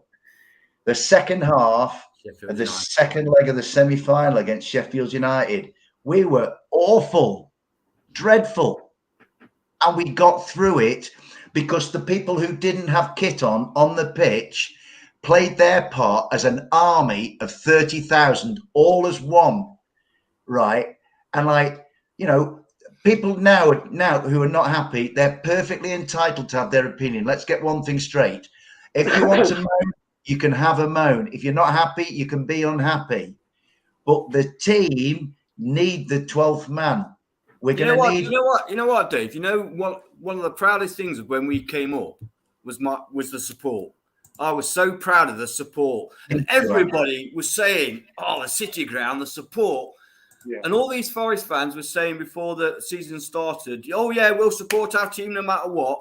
First sign of trouble, boom. Yeah. I mean, and the 3,000 who go to Leicester next week. I mean, I think away from home, I don't think it's a problem. I think away from home, it's almost there's an automatic default mindset that the away contingent get into, and they kind of love the away day feeling, and they just can't help themselves. It's against them, isn't it? Yeah. Manchester City away, right? We were 6-0 down, and we were so brilliant that the Manchester City supporters, bless them, who are probably going to win the Champions League this year, they've got the greatest team on the planet in front of them, their team, and they chose to watch us in the away end rather than their own team. Do you know what I mean? And it's like, but I just think at home, we need everybody on the same hymn sheet. I do think the players have to do their bit to kind of generate it, but it's a circular thing where we do our bit to help them do their bit to help us, and so it goes on. Do you know what I mean? And there's 12 people in a football match, and we're the 12th man, woman, whatever, kid, whatever. Play your part, people. Play your part. And talking of someone that's going to play their part on the stream this evening, we've got Wolverine, who I believe, from the last I heard, was that had COVID. I don't know what the situation is now, but Wolverine, it's good to have you here. Put your masks on, everybody. He's looking super comfy, isn't he? Bless him. Boys. How you doing? I've been wondering where you were. That is the most relaxed human being I've seen for years. Unbelievable. Oh man, I am drugged up. I was going to freaking... say drugs. No change there. How you all doing? I'm well. It's good to see you though, and obviously I hope you're okay because I know you've been away for a little bit. So yeah, how's things? Nah, it's good, mate. It was bad Friday and Saturday, and I started to recover a bit Sunday. So I'm stuck in the bedroom. Thank God you're streaming because I'm going loop crazy here. Been watching freaking Ted Lasso, man. That's how bored I've got. I love Ted Lasso. No offense to AFC Richmond, by the way. I just want to say who've made it to FIFA 23. So Wolverine, you can swivel on this, but they made it to FIFA 23. Let me ask you, Wolverine. Now going into that Leicester game. Obviously, there's a potential. I would say that if anybody's going to get sacked, I don't think Cooper will get sacked. I really don't think we're close to that at this point. But Brendan Rodgers, on the other hand, I don't think he'll get sacked purely for financial reasons. But I think the temptation for him to walk would be massive. Whilst he can still potentially get a better job somewhere else, which I've got no doubt he can because he's a very good coach. But Wolverine, how are you feeling ahead of that Leicester game? There's probably going to be some big changes.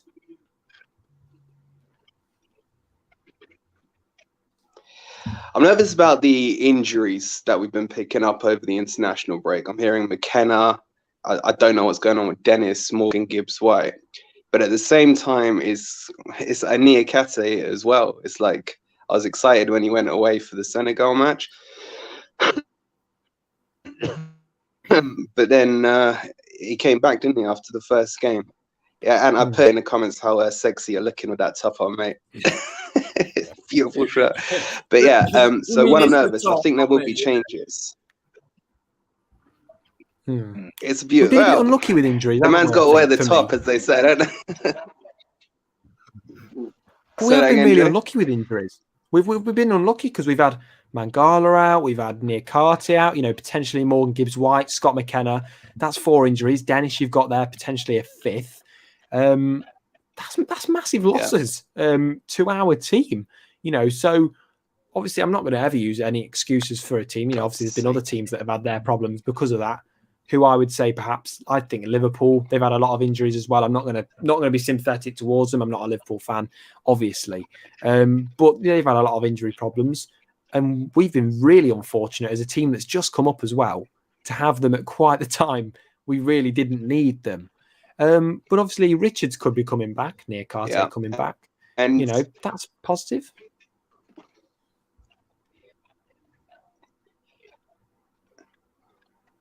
It is positive. I mean, once the team's together, I think we're fine. But for me, this Leicester match is a pivotal one because, you know, Leicester, we've talked to the back teeth about Fulham and Bournemouth. It's now the problem with this Leicester match is that their season as well. They're at home. The crowd will be up for it. They think it's a rivalry, even if I don't. And I think it's going to be an intense match. I think it's going to be a high scoring match. But I don't know. This one I'm probably more worried about than the other two. I still feel the other two we should have won had we not capitulated. But this one's going to be tough. I would feel confident going into this match. Me and Ez have talked about it a million. See, I feel about this Leicester game. If we see a formation, can't see how we would lose. Yeah. I would be more confident about this Leicester. I'm more confident about this Leicester match with Rodgers still in situ than if they brought somebody in. I agree. Yeah. Well, let me just put this to you then. Comfortable enough for me, this back three. And not necessarily because it depends. Jay, I'm going to disconnect and come back on 4G. Give me 2 seconds because the Wi-Fi is playing up. I'll be back in 2 seconds, mate. Okay, no worries. Sorry about that. Right, so I didn't know what was going on there. I was thinking to myself, right, I'm going to have to speak in 10 seconds in advance and hope that he stopped speaking then, so that I could make way for it. So I'll just quickly remove him from the stream. Then he'll come back in a sec. He doesn't look very well, though, does he, poor lad? No. He looks a bit not very well, poor lad. Well, this is it. I mean, if you are, hopefully this stream brings a bit of joy to you during a tough time. And Dave's vanished as well now. See how it is. Jay, cheers, Dave. I'm bursting for a pee, so it'll give Ez a chance to get a word in. Paul, right, Forest, you go. Yes. Dave, you go again. Dave, you go again, and you go again. Right? Yeah, that's it. Right now, Ez, it's just me and you now, my friend. I hope you've been well. I've really missed you. Dave, don't you start appearing. I can see your head. Get out of the way, you. Dave's gone crazy now. Too many E numbers, these kids these days. But as looking at that Leicester game, don't with those dancers. I'll get demonetized for that. But looking at that Leicester game, in all seriousness, Wolverine thinks it could be quite a high scoring one. How are you feeling about that? Because I think that both teams have been leaking goals really in the defence and should be doing better. So do you think it could be high scoring, or do you think maybe we could be in for a bit of a shock draw? Well, now I'm hoping I think it could be a high scoring game as well. I think it's going to be one of those, I think we're just going to go for each other. It's one of those where if we can keep their fans quiet, if we keep them quiet in the first 20 minutes, we could, because they're under so much pressure. They're under as much pressure as we are, if not more.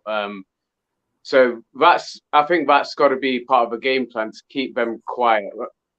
Absorb the pressure for maybe the first 15, 20 minutes and then go for them, because the way we play is going to be all important. I know we've been going on about this formation change, but what you've all said, and one thing that I think is kind of like making me think maybe I wouldn't go with that, is playing Neco and McKenna. You got two left footers. True. It kind of, there's going to be a little bit of imbalance here. Ideally, you don't drop anyone, especially not someone like McKenna, but Neco, if we're going to do top trumps, he's probably our best defender. And then it's who we can partner with him. So if that's the ideal world, I think he's got to be the main one, and you got to find a partner for him, and then see how that works. But a part of me, I know I've been going on about switching to the back four, but away from home, I probably wouldn't. I'd probably keep with a back three away from home. Back four is only going to work if we play, in my opinion, if we play three in the middle, three ahead of them. So one holding, and 2, and if everyone's fit, for me, that would be, you'd have Mangala, Freuler, and O'Brien. They'd be my middle 3. No disrespect to Ryan Yates. I think Yates is going to have to be an impact player. I think that's how we're going to get the best out of him this season. I think he needs to have a few training sessions with some of the more experienced lads. I think that Jesse, obviously, him and Jesse have been training together actually today. I don't know if any of you should, have seen the video of him, Toffolo, and Thingy winning a little competition in training and whatever. People pass it up, the little videos on Facebook and stuff, but they're massive. Yates being with Lingard, Yates being with Freuler. Most importantly, I think Freuler is the most important player for giving advice and experience. Because Jesse's, done good in the Premier League, there's no doubt. But Freuler, he's done it in the Italian League, in the Champions League. So experience rubbing off on Ryan Yates. But as again, I do want to ask you, obviously the back 4 part of it is interesting. But I want to ask you, do you really think that Neco Williams is a wing back? No, I don't think he is. And I made this point, and I don't want to harp on about it, but part of the reason we're not seeing the best out of Brennan is because we haven't seen the best out of that combination with him and Neco Williams. Not what we expected and not what we kind of were promised. I find they play far better for Wales than they do for Forest together. But what we have been missing, and I know Anne touched on it earlier about our old loan players, but the way Jed and Brennan linked up last season gave Brennan the space to do what he did best and got him into spaces. Because more often than not, Jed had 2-3 defenders around him. He'd attack defenders, and Neco, I'm not seeing that from Neco. I'm not seeing him taking defenders on, and he doesn't take them on. And that is a big thing that we're missing, I think, from the way we played last season. So if we are going to play the wing backs, you're going to have an attacking wing back who's going to take defenders on. And I agree with you, but I don't think that's Neco's best position. You guys have already said it. Lodi was a left back for Atletico Madrid. Neco's been right back most of his career. Back 4, I'm putting them as full backs. And you've got to have... one thing that we've missed in the last couple of games, especially, is the movement in midfield, and that's got to come.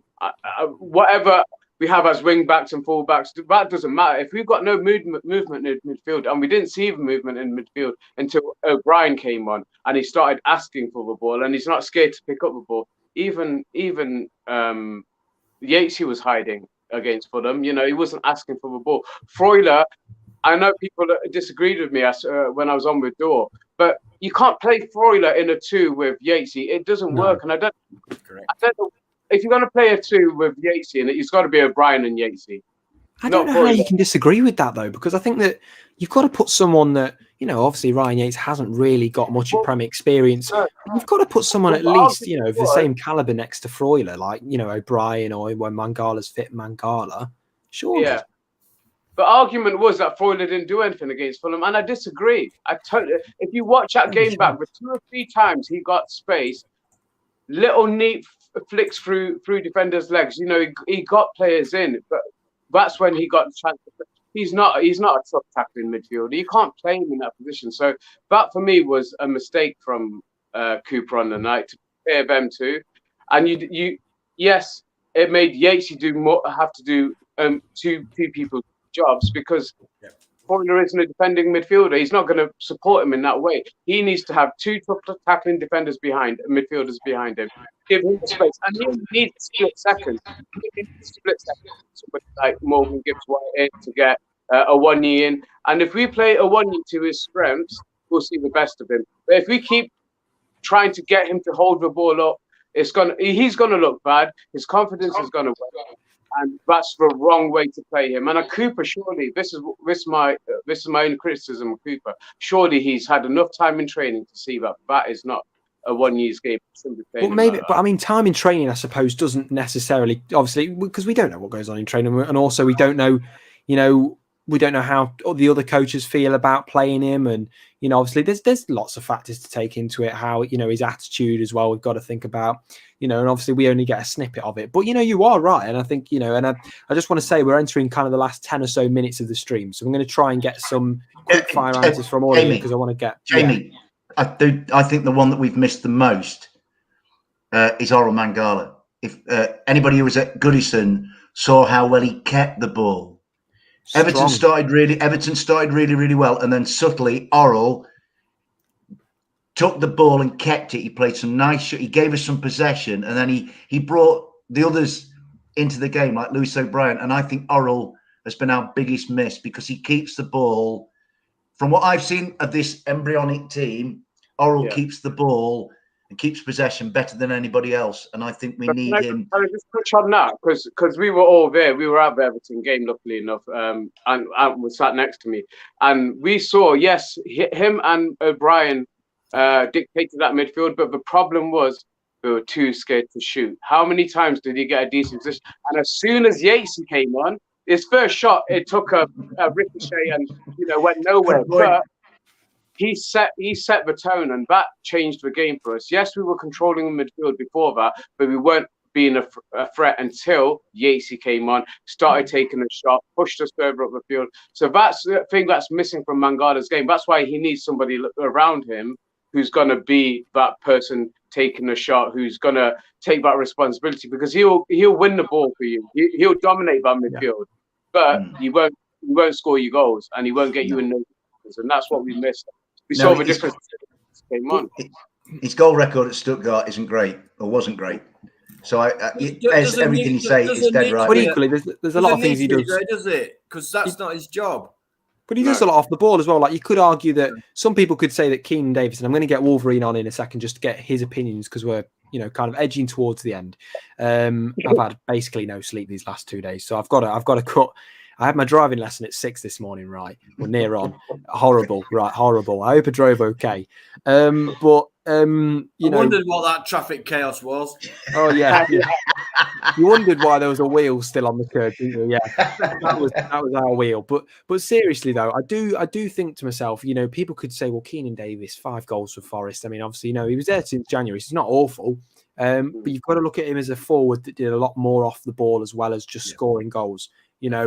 Never forget that run that he made from almost a left-back position against Sheffield United. Never forget that run where he just barged past everyone. Samba saved that fantastic shot, and he and whatever happened was history. Do you know what I mean? So never forget that. It's not all about goals and obviously assists. Obviously, you want that, because who wouldn't want that? But Mangala does a lot off the ball, and I've never seen a player that doesn't look like Akinfenwa, be as strong as him. Do you know what I mean? So I think, the man has the power of, I'm trying not to go Partridge now, but he's got power. Seriously, because you try a bit. What can I compare it to? He's got a foot like a traction engine. Do you know what I mean? He's got a foot like a traction engine. Like I said, Jay, Dean Henderson said that, like, the player that for him was the one that came to fetch the ball when he had the ball was Mangala. And what did we pay for him? All others were running away. He came for the ball, and it made Henderson's job a lot easier. 12 million we paid for him, and I still think to now, I would say he's in the top 3 investments we've made in the last 10 years. And I think actually you've got to, and I'm going to get Wolverine on it, as I keep promising now, just in a moment. But I do want to say as well, I think Scott McKenna, for the £6 million that we bought him overall, I still think we're paying off the little tiny bits. I think that's got to be one of the best investments we've made in the last 10 years as well. So I'm going to chuck Scott McKenna in that top 3. But Wolverine, looking at these investments, shall we say, and I'm going to ask you all just very quick fire. Who would you say? Wolverine will just say Jack Colback. We know that. Right. So, okay, you can't include Jack Colback. What is your top 3 investments this season? Top 3 investments this season. Niakate, number 1. Said at the start of the window when we got him. Still hold to that. Second player is going to be Morgan Gibbs-White. And for me, the third one, it's hard to say, because I think at the moment with a lot of us Forest fans, we are making players who haven't played better in our minds because we want to see them back on the pitch. Does that make sense? There's a lot of players, and I'm not saying the ones we're talking about aren't good enough or what have you, but we're building them up. we're building them up a bit too much. So we just got to calm that down as well. But with that said, I would say, based on what I've seen so far, it's got to be O'Brien for the third one. So that's your three. So Ez, what would your three be? I would have been all those, but I'd also say holding on to Brennan Johnson, getting him a new contract. I think that's probably one of our best signings as well, mate. Definitely. So, but yeah, I wouldn't disagree with any of the ones. I would have said O'Brien, Niakate, Mangala, and you can't. I'll add one more then, Dean Henderson, because I think we'll get him at the end of the season. I think we've got a good chance we'll get him. You know, I don't think he's going to go back to Man U, that's for sure. And I think we'll be in the box seat if we can show him the love that he deserves. You know, and he should have played for England last night. Pope was awful. Pope was awful last night. He should have played for England. You know, he should have got the second half against Germany. I don't know why he's bothering taking him if you're not going to give him half a game, or because Southgate's an idiot. Well, less said about that, the better. But I don't think England are going to do. I think Wales will do.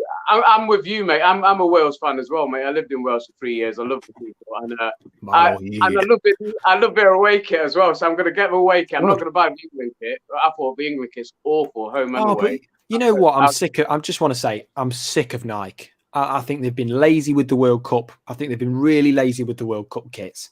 I just don't think there's any personality to it at all. I don't know if you've seen that Portugal kit, but that is straight out of secondary school PE kits. That is, I'm telling you, that is something we've seen in secondary school. It's one of them where it smells like rain and it just smells just horrible. It's been in the shed for about 4 years, right? You know, and it's not been washed ever. You know what I mean? It's a very big picture you paint, Jamie. No. Oh, well, from that, and from that analysis that I've just made, by the way, for anybody that doesn't know, I don't like it. I think it's a rubbish kit, and I think Adidas are much better. You don't say. Yeah, well, that's all I'm saying on it. And I think you were right, as I think the Brennan Johnson investment in the contract, brilliant. I really, really did like that, and I think Dean Henderson will come very good. Obviously, the third most saves in the Premier League, which is always a good sign as well. Do you like Wales more than England now, Jay? To be completely honest with you, Dor, I think most English people do. I didn't see one chair thrown the whole time I was there. So, you know what I mean? We were just playing football in the streets. So, as someone born in Scotland who's going to be neutral this World Cup, I'm back in Wales. Where's back Wales? I'm back in Wales. Do you know what? I'm not going to you all say that. You all say that until England start getting towards the semi-finals, and it'll all change. It won't, because I still remember June last year when I was sitting there with a pint, and it was brilliant in the Jolly Anglers in Beeston. I probably shouldn't say that, but in the Jolly Anglers in Beeston, right? And a pint of lemonade. Pint of lemonade, right? Just enjoying myself, loving life, having my England bucket hat on, which I've got somewhere around there, but that's bottom of the pile now. But and watching that semi-final, watching the final, I thought, oh, we could do this weekend. And oh my God, I thought, oh Jesus, here we go. They've scored. Right, that's it, done now. Telly's off. You know what I mean? So I've got I think this team we've got now could be one of the best generations of players and talent that we've had for decades for England. I think we've got a really, really good set of players, but you've got to bloody use them, and you've got to use them right. And for me, I don't think they're doing that at the moment. So yeah, but you got to drop Maguire. How's Maguire still getting in that team? God, Southgate's an idiot. I'm sorry, the guy's awful. He's awful. Southgate's an idiot. Before we go on, I feel a United tangent coming up. I know Ez loves it, but Forest Dan, tell me your three best investments this season. There's 24 to choose from. You know what? We still have yet to see. I mean, there's Freuler, who could be. We don't know. There's Dennis, who could be. But from what we've seen so far, it was dead easy. It was Nakate, Mangala, O'Brien. But Ez chucked one in there with Dean Henderson that's kind of fooled me. So I'm going 4. The only thing I'd say about Henderson, right? The only reason I don't put him in there, even though I think he's good, I know it's going to sound weird, but there are other goalkeepers. I mean, if Hennessy came in, I don't think he'd do a bad job. No, you know what I mean? Yeah, I agree. So that's why I don't put him in the top 3 category. But Wolverine, from what we could have got, Henderson is pretty up there. You not agree? Yeah, but I reckon we could have got Bert Leno instead of Fulham, and I think he's pretty solid. Leno's a good keeper. Well, Dave, let's go for yours. Now, I will just bear in mind to you, I am looking to get sleep, right? So, what time are we on? Well, I'm not going to bed, Jamie, until 4:30 in the morning. So Jamie, you can bugger off. My three, Red. I'll fire a stream up and I'll just put you on it. Based on the body of work put before me to this juncture, Moussa Niakate is my number one. Love it. Oral Mangala will be number 2. And I'm going to break the rules by having 4. My other 2 are Lewis O'Brien. Lewis O'Brien, I think, is really doing well and settling and improving before our eyes. And I have to pick Morgan Gibbs-White because the guy has an X factor. And in the Fulham game, and I go back to that early part of the second half in that Fulham game, if his little tricks, which will come off, had come off against Fulham, he put Brennan through the very first minute of the second half. Brennan, a bit of a touch. That goes 2-0. Our conversations might all be different. And I think Morgan Gibbs-White, when Morgan Gibbs-White gets the ball, my bottom twitches and I have to get it off the seat and stand up. He's that good. And he's burgeoning. I reckon by the time the World Cup comes, Morgan Gibbs-White will have really caught fire. I really believe in this guy. Steve believes in this guy. He was the one guy he chased more than any. So I think Morgan Gibbs-White is going to be, and he's got a really nice way. But if you see him off, doing his videos with Jesse Lingard and the others, he's a really good character, But I don't think team spirit's an issue. I just think it's technical know-how at an elevated level. And going back to international football, I honestly don't think there's a good international football team around at the moment. I think the World Cup is 32 very mediocre teams. Germany, they didn't knock my socks off. Italy didn't even qualify. They won the group. France have only won 1 out of the last 6. France have won 1 out of the. Brazil are just an ordinary team now. The mythology of Brazil has gone. They're playing yellow. Argentina won the Copa America, and it was a pretty poor tournament. And I think the World Cup is wide open.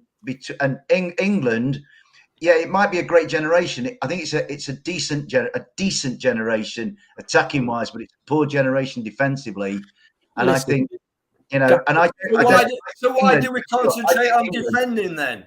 Now, I think England are going to struggle. I think they'll probably beat Iran, but I think they're going to find it difficult against the Americans. And Wales are the most dangerous opponent England could face because Wales will think we can knock these over because there's this traditional England-Wales rivalry, whether it's rugby union or whatever. And I actually think England.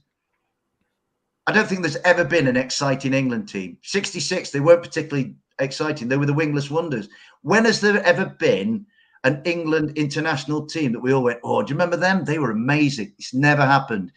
We are, and I'm coming around to saying we're the most overrated football nation on I don't know if that's harsh, Dave, because I remember I remember Euro 96 and when we smashed Holland. You don't remember the group stages at the start, then, Ez. You don't That's remember the only time England. I remember it all. Yeah, that's the only time. That Holland game is the only time. Alan Shearer hadn't scored for so many games, and the pressure was on, and we drew that first game. I remember against Switzerland, wasn't it? And then the penalty where the ball moves against Scotland changed. But I put something out on Twitter that said, if the FA had any brains and balls, they'd sack Southgate now. They'd give Klopp or Pep 10 million quid just for those 6 weeks, and England would be a far better, more exciting team under Klopp. Are Klopp and Guardiola going to drop down the level from Manchester City or Liverpool? I mean, if England played in the Premier League, I actually think Forest now would beat England. I really do. Give Pep or Klopp. They wouldn't take the 10 million quid for those 6 weeks. Just for those 6 weeks, you would see a difference. They still won't win it. Do you think either of those would pick Maguire? It's taken Pep longer than 6 weeks to get that Man City team the way it is, and it's taken Klopp a lot longer than 6 weeks. So I think that's a bit harsh. But but I don't think we're going to do. I think Wales are going to do better than us in the World Cup, and I'm behind. I'm behind the Red Dragons, mate. I'm gonna. Well, listen, gents, I'm going to say for Daffyd Asprey, right? Daffyd Asprey. Daffyd Asprey. This is it. Let's face it. We all just want the bloody thing over with and get back to the Premier League. Exactly. Yeah, I'm not. This is the least interested I've been in a World Cup ever. I just want to say, I think 2010. That's because you're only 17, Jay. If you're as old as me and Jay, we've had lots of these. Oh, but 2010 World Cup, South Africa, right? I would say that was wicked. I mean, I was only 5 at the time, but watching that in the front room was awesome. You know, there's only been one great World Cup. One great World Cup, 1970. I knew you were going to say that. Showing your age there, Dave. Honestly, Wolverine, mate, I am a lot older than I look, mate. Honestly. But why did we lose? I look worse than you do, mate. And you look ill. We were 2-0 up against Germany and lost 3-2. Yeah. And the semi-finals, Brazil beat Uruguay 3-1, playing some of the greatest football you'll ever see. The other semi-final, Italy beat Germany 4-3 in the game of the century. And then the final, I mean, Brazil scored 19 goals in 6 games. I've got a video. 4-1 to Brazil. 98 World Cup, the birth of Zidane for me was the greatest World Cup. Yeah, that would be a decent one. Yeah, you can tell the ages now, can't you? Yeah, because I'm just completely left out of this. I've got no idea. 1998 and J 2010. I can tell you about the back end of the Frank Lampard and Steven Gerrard era. Yeah. I can tell you about Chris Smalling. I can tell you about Chris Smalling. Me and Dave were just a little bit too young for 66. Actually, and I remember Montevideo, 1930, Argentina and Uruguay won it. Yeah, I was there. Yeah. Jesus Christ! Right. So before we send you all back to the dark ages, everyone, I am going to have to call this. I'm going to have to call it a night. But before I do, I do just want to mention, as Nick points out, that I've been nominated for a award at the Football Content Awards. If you do want to vote, please do. It's on my Twitter. I'm Jamie Martin. You can just. Are you up against Wolverine? Space there. I mean, yeah. I'm still not young enough, man. I'm still not young enough. He's still not young enough to get this. So I do appreciate if you can vote for me over Wolverine. Stop creating a new category, you. He's the best young creator. That's what I think. I'll bleach my hair tomorrow, mate. He's the best creator who podcasts from his bed. He's getting a Phil Foden haircut, is what I've heard. Phil Foden 2021 haircut. That's what I'll look 17 again. Not the best look. Well, listen, I mean, guys, it's been absolutely amazing to be back streaming. It's been 3 weeks since the last stream. So I'm just going to have to try and get a mask on for that moment. He coughed then. But seriously, it's been good. It's been good to have you all back. You guys, I love you all. And everybody listening and watching and also messaging, thank you all for your kind comments. We'll be back very soon. Pleased to say I'll be doing an interview with Matchday with Max as well soon, just talking a little bit about Forest and some of the stuff that he does. And then obviously we've got the interview with Michael Dawson, which is the main one that is in the works at the moment and we are arranging. So I'll keep you up to date. Ez is having a vape now, so it's time. This is time. He needs his Nicky Rush. Look, he needs it. He's tired. He's stressed. And we all need rest, don't we? So listen, gents, it's been amazing. Dave, I know you don't need rest, but I do. I'm not a machine like you, my friend. I am not a machine. I've got to go. He's got school in the morning, hasn't he? He's got to get up. What, Dave? Dave's got school in the morning. He's got school in the morning. Well, listen, gents, it's been amazing. Let's all give our waves to everybody listening. Thank you all for joining. Get well soon, Wolverine. Get well soon, Wolverine. Thank you all very much. Get well soon, mate. Have a fantastic evening. See you all again soon. See you later, guys. Goodbye. Cheers, lads.